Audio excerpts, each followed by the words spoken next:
presentation of the Match Talk Podcast Network.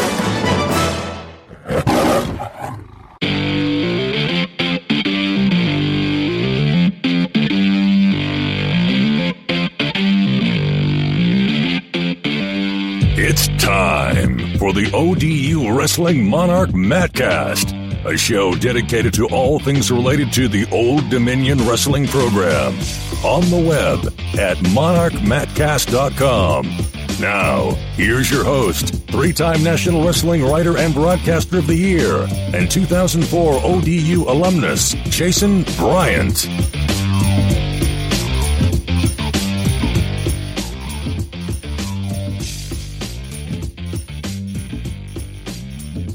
Another edition of the Old Dominion Wrestling Monarch Mattcast. Jason Bryant here with you as we are coming up on the postseason. Old Dominion will host the Ncaa Championships at the TED March 8th and 9th. If you do not have your tickets already, go to whynottix.com. Right there, you'll click on the MAC logo. That's the Mid-American Conference, ready for some wrestling action. But today we're talking to Ragean Hill. She is the Associate Athletic Director for Student Athlete Academic Services and the Senior Women's Administrator, among other titles. She was part of the search committee that brought Fred Chow, the new volleyball coach, to Old Dominion. We'll talk about that in a little bit. But Ragean, welcome to the program. And are you amped up for the MAC Championships coming up this weekend? Of course. We're excited to have it here in Norfolk, and we're just getting ready. It's countdown time, so it'll be here before you know it. Your role, I remember when I was coming through Old Dominion, the titles have changed over the years. Now, Associate AD for Student Athlete Academic Services is, it's a much more efficient and, I guess, professional way of saying, basically academic advisor in a lot of ways. Or is that a true statement? I mean, how much has that type of position shifted over the years in terms of college athletics? I oversee our academic advisors for the department and then also our student athlete development unit.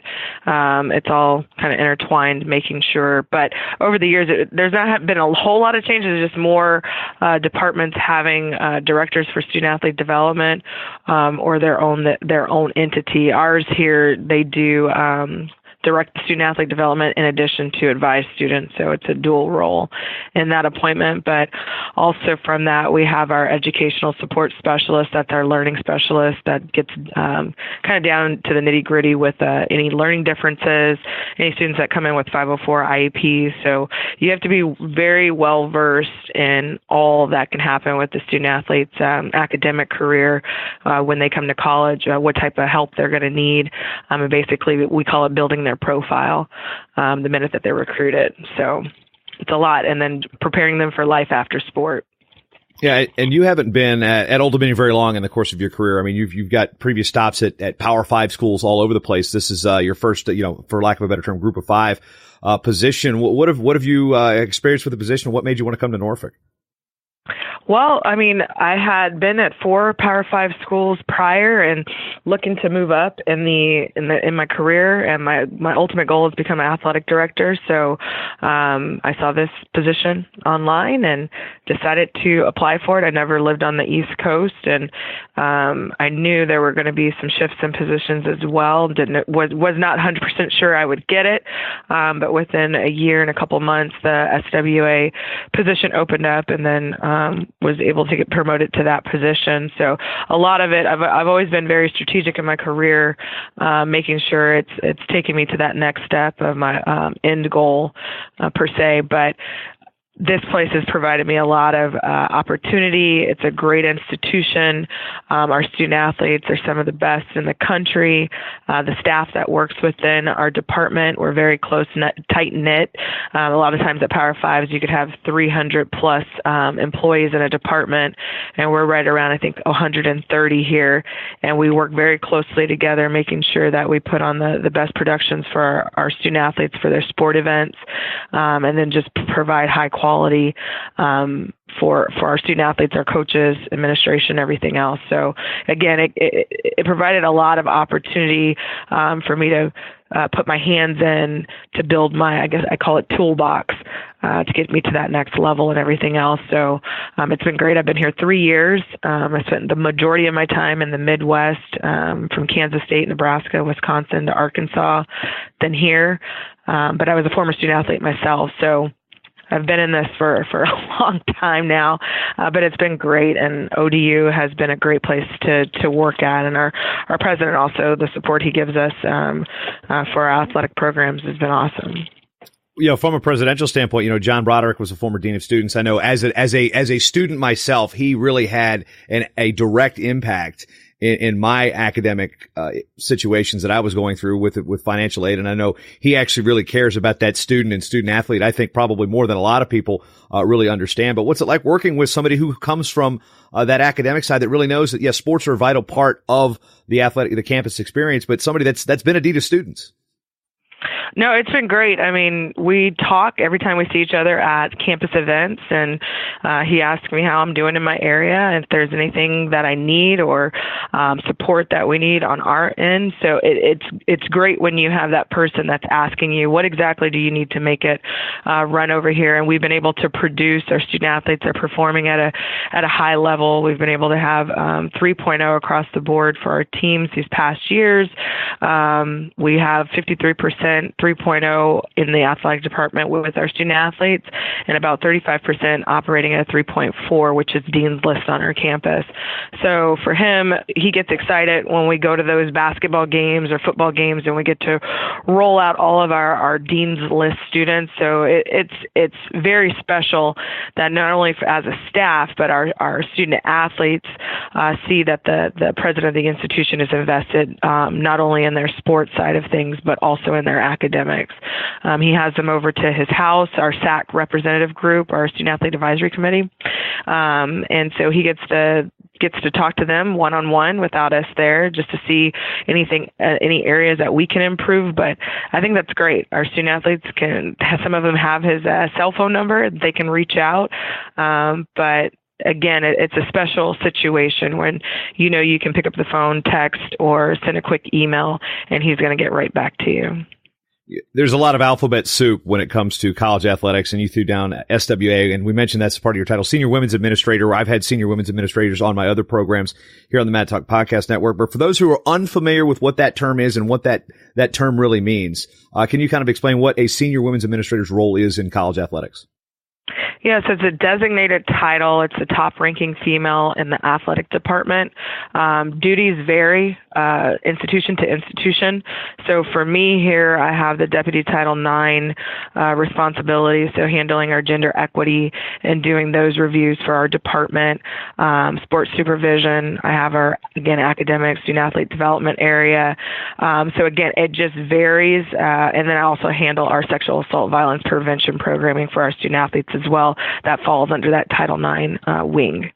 So now, when we come to, of course, Senior Women's Administrator, the highest ranking, that is not the athletic director, just to clarify. Correct. So typically when we go to our spring meetings, it's your athletic director, your SWA, your faculty athletic rep, what we call our FAR. They are the conduit between the students and campus. So if our students really don't like what we're doing, they have their FAR to go to. Or for us, if we have a professor for some reason not working with us, we work through the FAR to help mitigate whatever we've got going on with the student athlete in their course with that professor.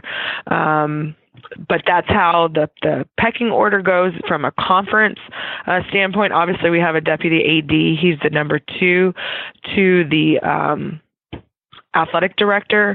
But again, when we have certain decisions that have to be made, the SWA is in the room for that to make sure everything is equitable across the board, or just has that sound bite. Again, it's the top ranking female in the department, and making sure that every voice is being heard in a sense. Shifting it to the world of Old Dominion and your background as an athlete. What is your athletic background, first of all? Because I know when I'm digging in on this, I was trying to find, okay, she had to play something. What was your sport of emphasis there in college? I ran track in college. I ran the 60 up to the 400. I competed at Cal State Northridge, and then transferred to Kansas State University my last 2 years of my college career. Northridge, let's see, are they the Matadors? Yep. All right, cool. I still got it. That was my nerdy thing in ninth grade. I knew all the D1 mascots, and if they don't have wrestling now, I don't really kind of pay attention to it much anymore. Yeah. But so coming through what I'm curious about is having the background in the Power Five and then coming to a group of five in a sport like wrestling. K-State didn't have it. Of course, Nebraska and Wisconsin have very good wrestling programs. Arkansas didn't have wrestling. So when you get an opportunity to work with the wrestlers on campus, what previous experiences do you have with like Mark Manning at Nebraska or Barry Davis at Wisconsin? Well, with Mark, it was just from our student athlete development side of when I worked. I was the coordinator for multicultural programs. So just any of our ethnic minority student athletes, I would bring them in for programming.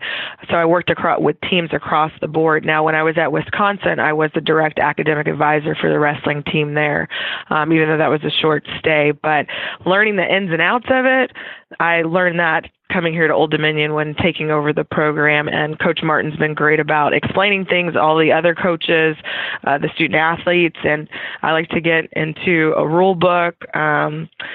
Jeff Bacon at the conference level, Corinne Patterson, they've been great just to, hey, I got a question on this, or I want to go back and review the tape. I want to see if that was correct call on that, and just learning as I go through it. Obviously a student of everything when it comes to athletics, but that's just, you learn as you go. Not all of my, I have swimming and diving and also women's soccer. I never watched as much soccer as I have now taking over that sport. So it's the same thing. Once you get into it, you just continue to learn. And then going to the Ncaa Championships last year in Cleveland was another eye-opening experience that I always tell people about. If you have one bucket list that you haven't add the Ncaa Wrestling Championships to it, because it is unbelievable. Okay, I'm going to table that for a minute, because that's what we're going to get to. But I'm curious about the volleyball championships out here. I live about 15 minutes from US Bank Stadium. That's where the Ncaa Championships for wrestling will be held next year. Yes, the Viking Stadium. The wrestling tournament is going to be in the football stadium. But what was the volleyball championships like coming up here in the bitter cold? And it wasn't even very cold as far as Minnesota standards go, in trying to search for a volleyball coach and ultimately picking Fred Chow. So we didn't even watch a game. We literally flew in. We got to the hotel room. We created our spreadsheet. We had emailed almost everybody that was on our list that could potentially be our next volleyball coach. And from 8 a.m. to 10 p.m. at night, and then another 8 a.m. the next morning, we had 30-minute just roll through. No questions, because obviously we couldn't interview, but trying to get to know the candidates and then sell our program to them, because again, you're coming in and you're having to start from scratch. There's no team, there's no student athletes, there's not a facility currently, and trying to sell the big picture and what they could make at Old Dominion for volleyball. So we were really there a day and a half, and one by one in the hotel restaurant, we sat down and met all of these people, Fred being one of them. And it was great. I recommend anybody that's ever looking for a coach to kind of do that, because you get a sense of who they are before you start narrowing down your list. And then we came back. We sat here in this room, me and Carolyn Crutchfield and Rick French, Anne-Marie Gender, we all sat in here, and one by one we just started yes, no, this moving people over, playing devil's advocate, and again, what we call finding that CEO for this team. And then we came down to our top two candidates that we were going to bring to campus, and Fred was our winner. He really wowed everybody. He's very, very thoughtful in his answers to everything. He cares. He's passionate. He knows people across the country, all over the world, that was going to what we needed. We need to build a program. We're going to need to build it with some freshmen, transfers, international student athletes. He's really a student of the game. He's coached on the men's side and the women's side, been at both two other Power 5 schools, and has been to the Ncaa tournament. So he really brought everything that we were looking for in a coach. One thing you brought up, the international student athletes thing, the eligibility requirements and things for them have changed. Most people associate Old Dominion with women's basketball, and of course, the great teams of yesteryear. And then of course, more recently, actually, when we say more recently, it's 20 years ago, and I'm sitting there going, yikes. I mean, I remember watching Tisha and Clarice Machanguana and Mary Andrade in the Fieldhouse, and they were all international students that had a profound impact on the program. How have the admissions I don't want to say admission requirements, but how have the opportunities for international students changed over the years in terms of how it works with academic support? I mean, some institutions require just the SAT standards or ACT, and they have to hit certain benchmarks. For us, we have the TOEFL test, but again, if they score a certain score on the SAT, we can waive the TOEFL. So it varies institution to institution. For our athletic department, though, we've got about 455 student athletes, and of that 455, about 90 of them are international. So we still have a very high rate of international students that come to us in the sports of men's and women's soccer, basketball, our golf teams, tennis, I'm just trying to think, rowing. So we have a strong base of international student athletes, and they provide a great experience not only for themselves but for the other student athletes to learn about different cultures and everything else. So it's been great. But the standards, again, it's institution to institution on who they allow in, and then the NCAA standards of it. We still have to get the translation if they're coming from a country that's not obviously English based. We have to get those courses in and get that stuff evaluated before they go through the admissions process as well as the NCAA process. Moving back to the volleyball question, because you're adding into Division I sports, something it's actually really fairly infrequent. I mean, there was a rush of teams added, 20, 25 years ago, but the rush to add sports is kind of slowed, at least on the Division I level in some respects. And when it comes to adding a sport like volleyball, how much does that change your role? I mean, what does the academic support situation look like when you're bringing in a new sport on campus? Do you have any prior experience at your other schools of adding new programs and what it meant to your job? No, this is the first place that I've been adding a sport to the athletic department, and so for me, this was a very good experience, just from start to finish. We started first with our website and then worked all the way to getting our head coach and just naming our 2 assistant coaches this past week and everything else. But we had to do just kind of an eval. I do the Title IX report every year for our athletic department with various folks within our department, just to make sure we're equitable across the board. And we had to look at certain areas within our department to see were we going to need extra bodies with bringing on a new team. Academically, could we use another advisor? Yes, but we're able to still work with adding the team. So it's not going to throw us off too much for adding 16 bodies to our roster, in a sense. So Kristen Eden, who's our academic advisor, she is the one that gained volleyball, and she's also our tutor coordinator, and she oversees wrestling as well as men's and women's swimming and diving. So we've got a pretty good system. It's all hands on deck, really, for our student athletes. So if someone's not available or they're busy with one of their students, somebody else picks up the student, and then just make sure the advisor over that sport gets the information so they can go back and work and figure out the best whatever that student needs, in a sense. But it didn't do anything too much for academics. We just had to make sure in other areas that we had enough people to cover or move folks around so we could get the coverage that we needed. When we look at the wrestling program at Old Dominion, its academic profile has been increased over the years. At one point, they finished second in the country in the NWCA GPA requirements, just behind Harvard. It's a situation where coaches now are recruiting. They have to with the 3-letter APR, more alphabet soup. And how has the APR really kind of changed the way of academic athletic support over the last decade, where it's that sometimes you're not taking that risky kid anymore, and how has that kind of changed the framework of academic advising? Well, it gives us a benchmark. obviously. So we know what we're aiming for. For our athletic department, though, we're looking at that 985 now with the new NCAA money that comes into play that you can receive if you're hitting either your APR, GSR, or Fed rate. You have to just hit one of those. But it gave us a benchmark of where we need to be, but then also the ability to tell coaches, you've got 5 high at-risk kids on your team already.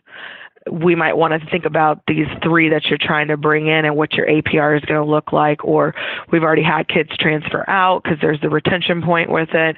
So it's opened up the line of communication for advisors to coaches just to say, look, we've either got too many high at risk on the team, or coach, you can't run off a kid because of X, Y, and Z, and this is how it'll affect your APR, and things like that. It's also allowed us to increase our academic support across the board. This is, APR was 2003 that it started to come into play. So I've been at multiple institutions since it was incorporated. And again, it goes back to what do we need in our areas to make sure we're hitting those benchmarks so far as tutor services, academic staff and personnel, student athlete development, how are we preparing them to get ready to exit the university.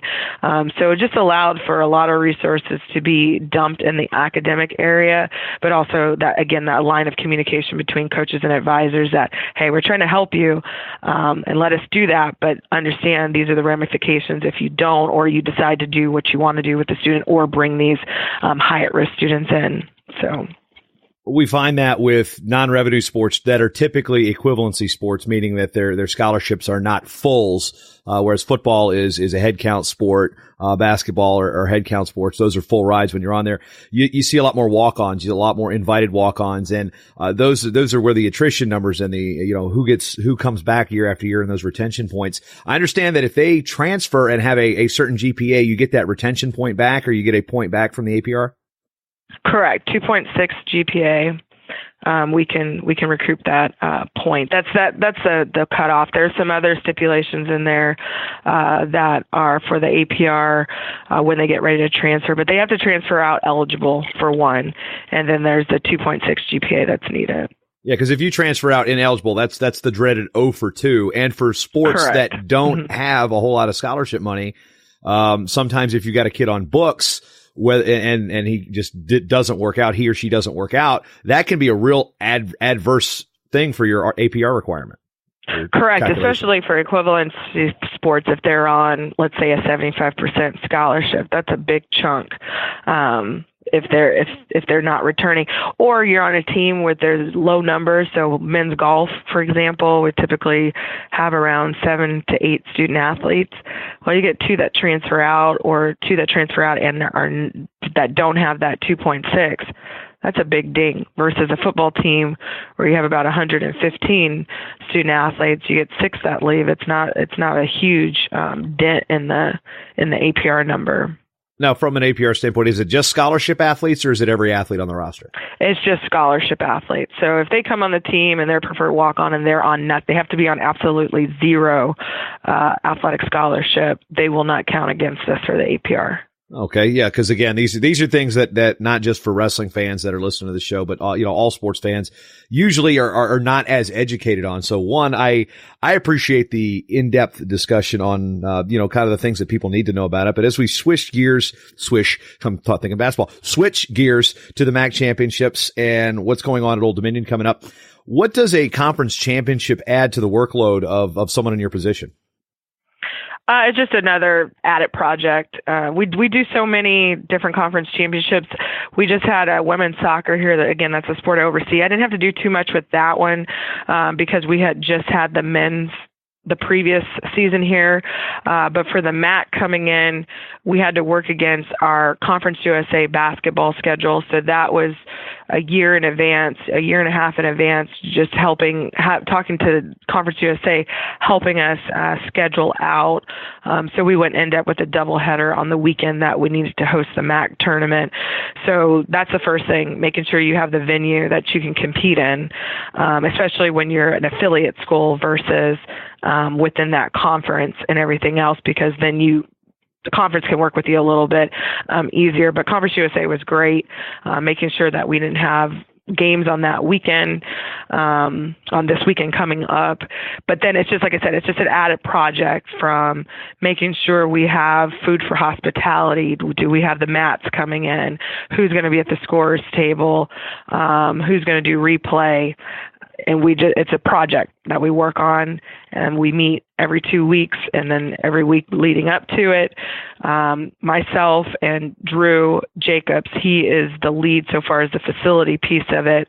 And then I handle all kind of the auxiliaries so far as the packets and making sure the awards get here, the T-shirts, working with the conference office, and everything else. So we're tag teaming this project, and Drew's done a phenomenal job on his end, just making sure we got our mats coming in, and volunteers that we're going to have to work the tournament, personnel, and then obviously the TED and that staff with Spectra, making sure we have everything that we need. So it's a lot of moving parts, but we've done it so much here at Old Dominion that we just fall in, and what we can't figure out, we get it figured out fairly quickly.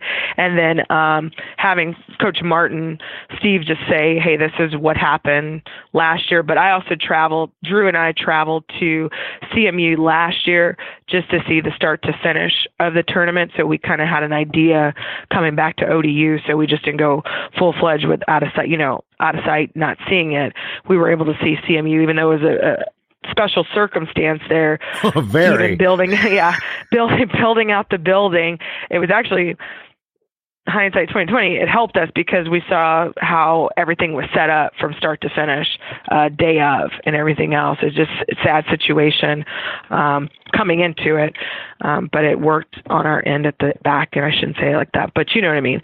We were able to see it start to finish. Yeah, it's one of those things that, if those are familiar with what's going on, I'm not going to go into details of what happened, but it gave you a view of like, okay, if something. I mean, that's not in any manual. And it is. Two is like if something happens, we also know how to react to it, because that was not in the manual. But we got it again. It helped us lay it out, and we were able to see. I took a ton of pictures just for layout of the mats, the press area. We have a different arena, obviously, than CMU, but all the pictures just helped out. When we got stuck on something, I was able to say, Drew, see, remember, we were here, and everything else. So it's been great. Again, for us, Toolbox, this is his first full championship he's worked on. And he, like I said, he's done a great job. And again, just adding tools to the toolbox. So when someone says, have you ever put on a championship for wrestling or just in general, you can say, yes, this is what we had to do. Every year, the last 2 years, I've been able to go work the college football playoffs on the operations side for CFP. And so, again, those skills come into play when you're doing something like this as well. When it comes to interacting with a coach with the fiery disposition of one Steve Martin, what were your first impressions of Coach Martin when it comes from because he's a lot to take in if you're meeting him for the first time. Oh yeah, so I mean, my first interaction with him, I think he was coming in the compliance office with something. He just got done working out, so he's in his workout clothes, and I was just like, hey, Coach, how are you doing? Fine. And then he goes right into compliance, and I'm like, okay, he's going to be a special one. And then I love this man to death. But then we have obviously academics, and there was a lot of changes I was making to the academic area when I got here, and that was one of the teams that I wanted to make sure we had the proper support for them and getting their GPA up. And Kristen came onto staff as well, and she knew the expectation for Coach, and it's just become a great working relationship for all of us. And then taking over that sport for supervision, then it was really getting to the nitty-gritty of looking at travel schedules and budgets and his philosophy on things. And yes, he gets fired up, but I think he met his match when he met me, because I fire it right back at him. And sometimes I'm like, today you got to get out of my office. I'm not in the mood for it. Or it's just, I could tell with him when he's not in the mood for it. But we have a great working relationship, and same thing with the assistant coaches. And it's helped that I've been able to travel with the team to the conference championship as well as to the NCAAs, and really get to see the grind that these student athletes go through with this particular sport. I like to eat. They don't eat. So I don't know how they do it, because as a track athlete, I'm like, I have to have some kind of nutrients throughout the day, but when they're cutting weight and they're getting ready to go do weigh-ins, I give it to them. That's on a whole nother level and everything else. But the team, they've just been great to work with. And like I said, Kristen has had a fun time working with Coach as well. But he is one of a kind. Yeah, and although one of a kind, they're, going through, Barry Davis walking around Wisconsin with the workout gear. Probably not that different because they both wrestled at Iowa. Yes.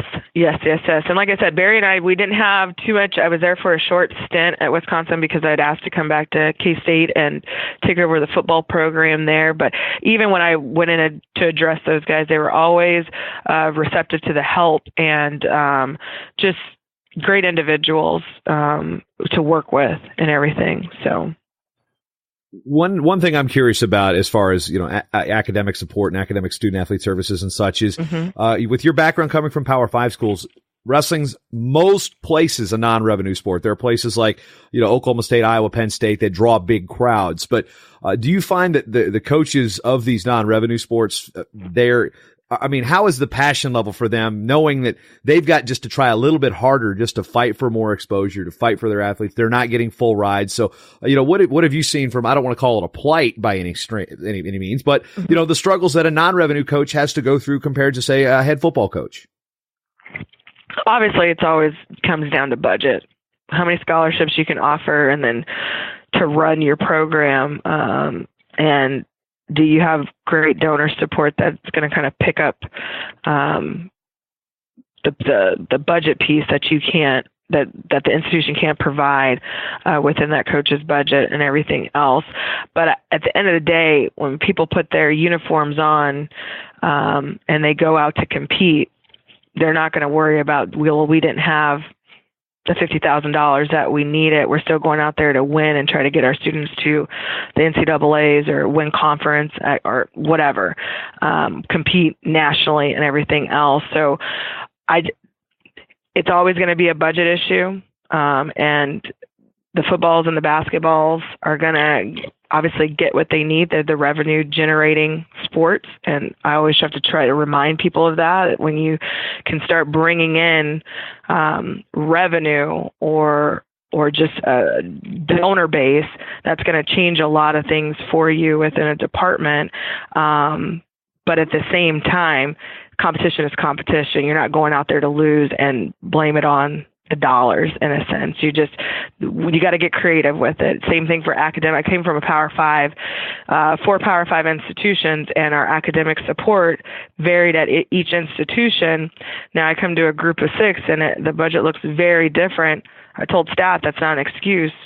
Get creative, think outside the box, collaborate with campus, and let's build a program that mimics a Power 5, even though we have limited resources. So I just think it's a mindset, how you go into things, instead of saying, well, so-and-so has this, why can't we do X, Y, and Z? We can do it. We just got to get creative. Switching back, the last thing I want to discuss is I said we're going to table this, the Ncaa Championships. This is something I've been attending since 2002 and had the opportunity to announce the last several of them, which is always kind of a thrill. But I'm curious what first timers think. You said it was a bucket list item for a former athlete and an administrator. You're a sports fan. You know it. When you go into this thing and you walk into, this place, Quicken Loans Arena last year, and there's 18,000 people and there's tickets being scalped. It's a hard ticket to get, especially this year in Pittsburgh. What was the first thing went through your mind when that first whistle blew and you saw 8 matches? You're like, what is going on here? I was blown away. I had no clue, no idea that, first of all, it was going to be sold out wall to wall. People are on vacation. I mean, coming in the airport, you could tell what people were there for and everything else. So it even started at the airport, getting over to the area that all the hotels and all the buzz was going around the queue and everything else.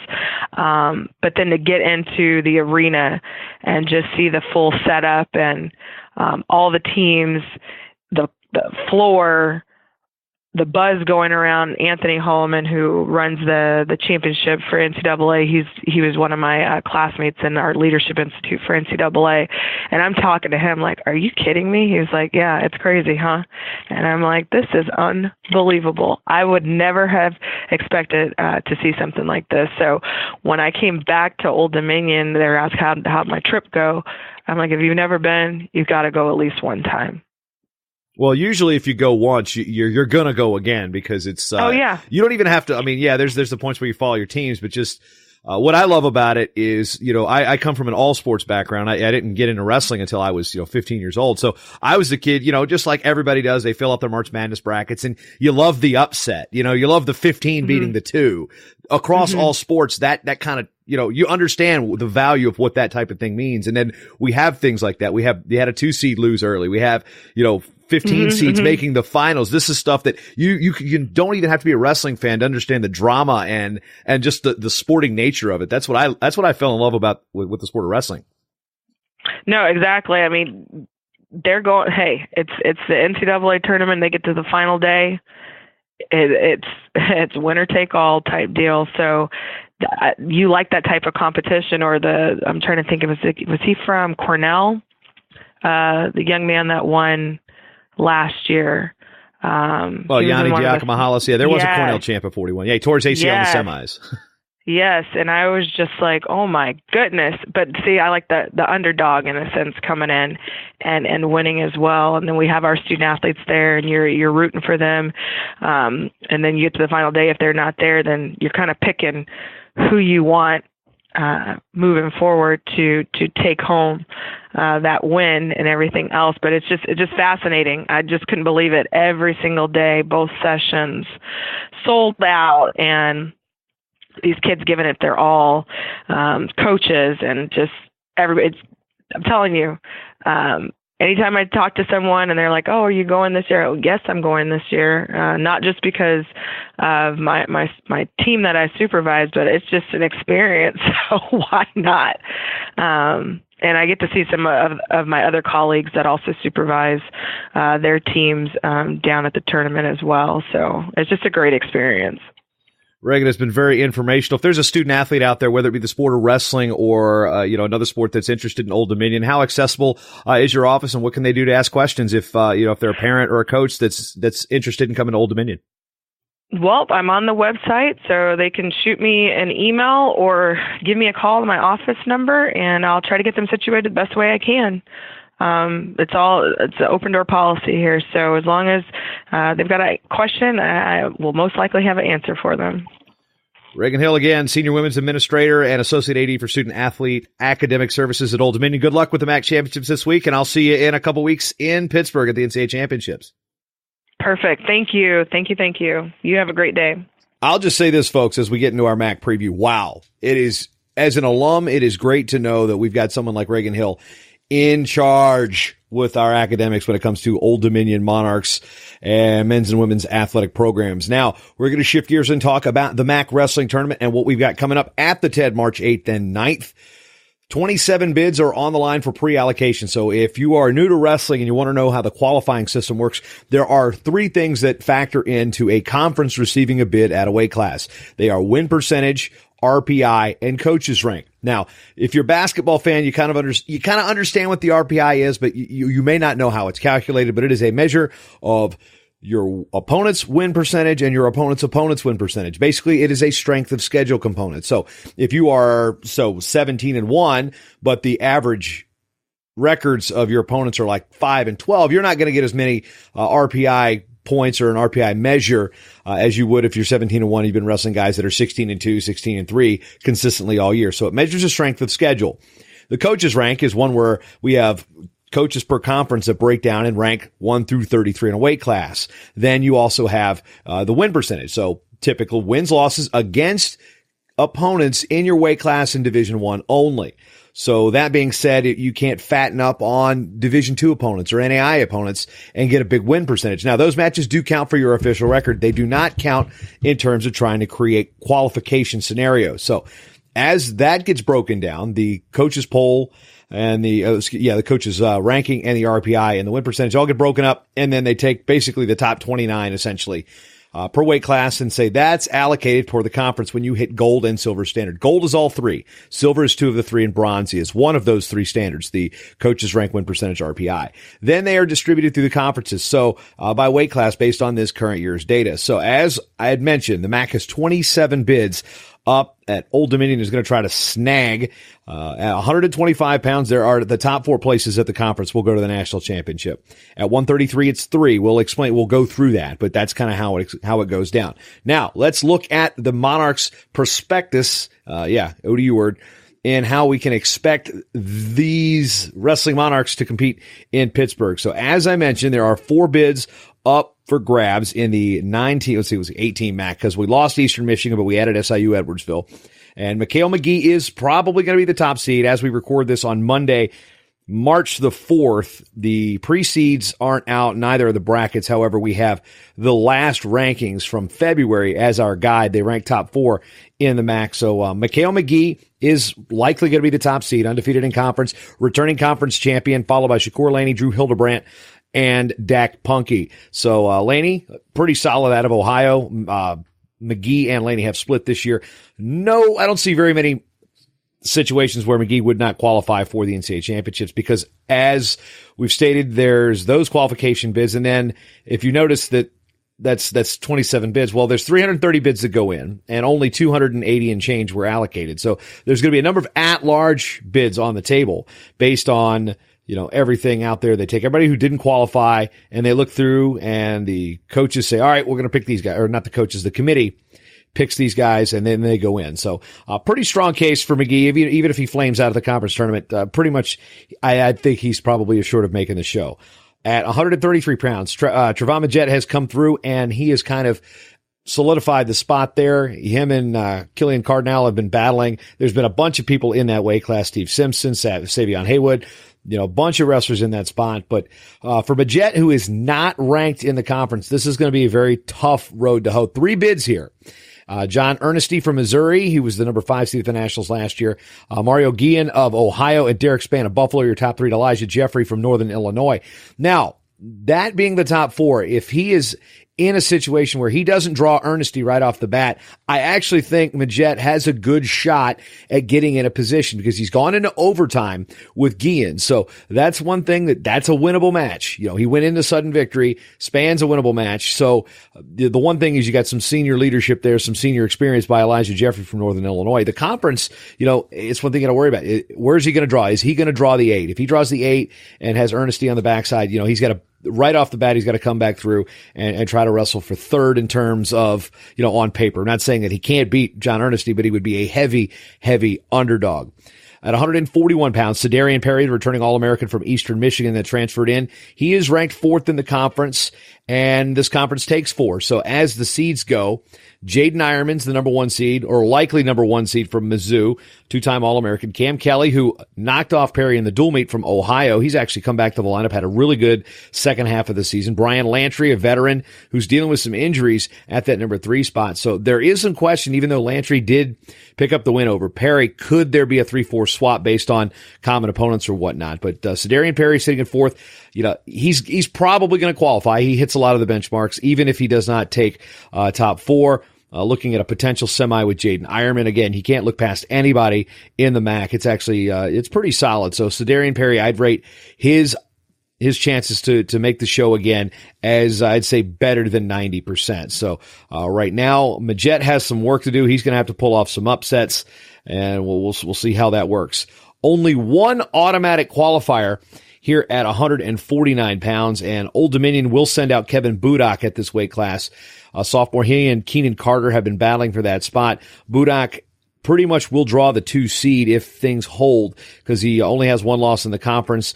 Brock Mahler is a true freshman from Missouri, inherited this weight from All-American Grant Leith from Missouri, who pulled out earlier this year due to an injury and just kind of ended his season. So Mahler has been just, for lack of a better term, his name is fitting, mauling people this year. His only 2 losses are to Jarrett Dagan of Iowa State. So Mahler, the 1 seed. Budak's going to have to get an upset, and hopefully everything will fall right in the at-large pool because, the quality wins is what you look at. So he's got to pick off Hagen. He's got to pick off, he can't drop a match early and expect to get in, even if there is a true second at this weight class. He's got to make the finals, got to wrestle well, and got to show he's got some good pop. He's got some good stuff. So, I think it's a bit of a reach, to pencil him in as a sure thing. I think he's got an outside shot, but he's really got to, the best way to take care of that is take care of it by winning the conference. So I'd say he'd be a significant underdog against Brock Mahler should he make the finals there at 149. 157, this weight class, very deep, 5 automatic qualifiers. Larry Early should come in as projected as the number 2 seed, as he did not wrestle Jarrett JQs of Missouri earlier this year, but who he did wrestle was Logan Parks, and did have a loss from Logan Parks of Central Michigan, and that's probably, I'd gonna say that's exactly why Larry Early isn't the number 1 seed. I'd say there's a pretty much 100% chance Larry makes the field, has some solid wins this year.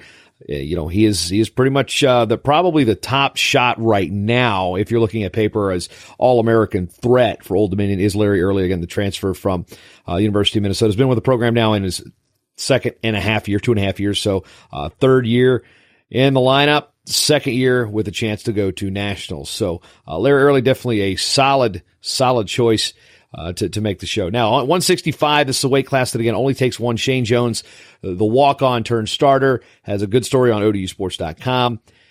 Connor Flynn of Missouri is the top seed, followed by Kenny Moore of Northern Illinois, Colt Yinger of Ohio, and Troy Keller of Buffalo. Now, again, I said seed. They're actually just the rankings. That's how they break out. That's likely to be the seeds, barring anything that I missed. And to be honest with you, I hit the rankings. I'm like, okay, nothing stands out at me. So Shane Jones is very capable of making the finals depending on his draw, where his seed is. But he's got to pick up some extra wins and not take a loss. If he gets to the finals against Flynn, puts his name in there, because you get into that at-large pool if you are 1 spot below the qualifying bid. So if there are 5 in the conference that go, your 6th place wrestler actually is in the pool for at-large. So they get looked at and compared to the other at-large positions. So a lot of things got to go right for Shane Jones to get to the show, but just definitely a great story in terms of that Rudy type of story for ODU wrestling. And, like to see Shane doing well. 174, we will not see Selden Wright, did not get cleared to compete, so we will see Luke Drugak at 174. Selden Wright was ranked number 3 in the conference, but it's unfortunate to have his career end the way it did. Not a whole lot of insight there from the coaching staff on what exactly he isn't cleared for, but they just said he's not cleared, and it just kind of sucks the way a senior has his career go out like that. So Selden, fun career to watch, fun guy to watch throughout the course of his tenure in Norfolk. Luke Drugak will get the spot there. We'll come in unseeded, and I will say it will take some wrestling and some upsets of epic proportions for Luke to get to the show. Top gun right there is 3-time All-American Daniel Lewis. Britt Wilson of Northern Illinois has had a very, very strong season as well. So, there were some pretty good roadblocks there for Luke when he gets through, 7, 8, if they seed all the way, he might be the 8 seed, might see Daniel Lewis right off the bat. Daniel Lewis also pinned Zaid Valencia of Arizona State, the returning national champion, earlier this year in a dual meet. Antonio Agee at 184.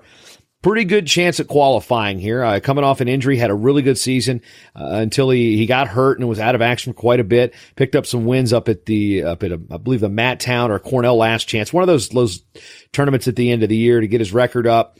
Dylan Whisman, a Virginia native from Missouri, is likely to be the top seed. He's been wrestling fairly well. Agee and him wrestled in the dual meet a couple years ago. Whisman in Norfolk. Whisman won that one pretty good, but Agee had made really good jumps this year and until that injury. So if he gets back on track, he could be a strong finalist. Now the key is getting past the number 3 seed. That could be Jordan Atienza, who he beat in the dual meet, or it could be Andrew McNally, a transfer from Eastern Michigan, wrestled at Kent State. That if he's the 2 seed, he's going to have probably either McNally or Atienza, whoever they put as that 3.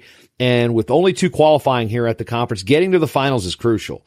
And especially if it's somebody that you beat that ends up taking 3rd, you don't have a true second match. So, Antonio Agee, just see what he can do. 197.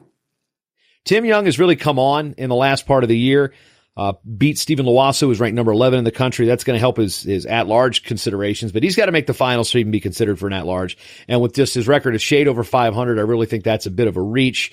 with him being ranked 4th in the conference, the odds that he would see Wyatt Coling of Missouri are fairly high, but he would be in a 4-5, which is, again, a toss-up match. And then Coling of Missouri, a sophomore guy, wrestled a couple different weights last year, filling in at heavyweight, moved back down to 97, started the year at 84. Only one bid qualified for this conference, this weight class in the conference. So a lot of things got to happen for Tim Young to get to the show, but impressed with the development down the stretch, definitely came into his own and adjusted to Division I wrestling, but, strange things can happen. Now at heavyweight, 4 bids in the conference. Matt Stencil, Zach Elam, Jake Gunning are all ranked nationally. Caleb Gossett holds down the 4th ranking in the conference from Northern Illinois. Stencil, a pin-happy heavyweight from Central Michigan. He's pretty tough.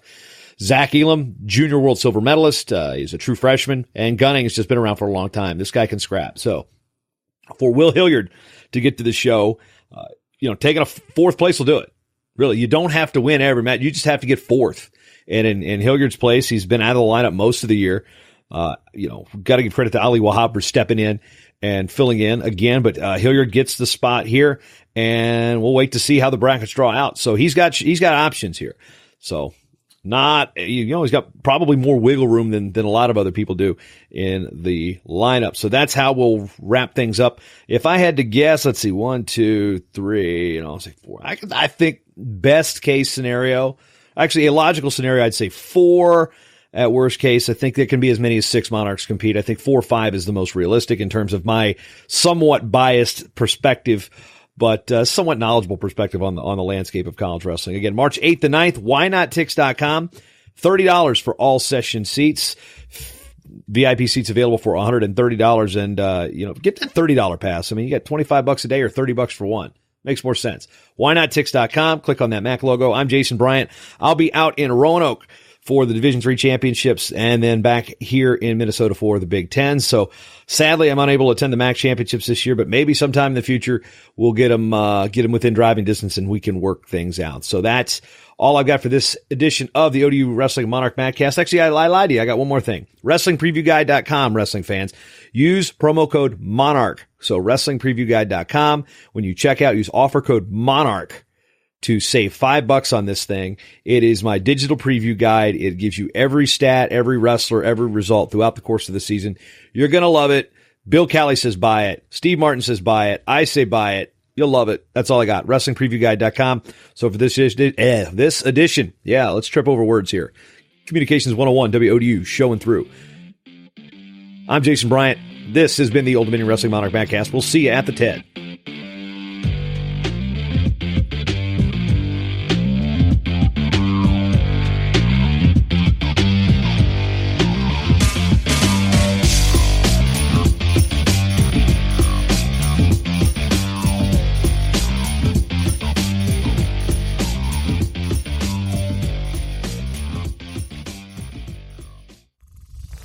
Show is part of the Matt Talk Podcast Network. For more wrestling podcasts, head over to MattTalkOnline.com.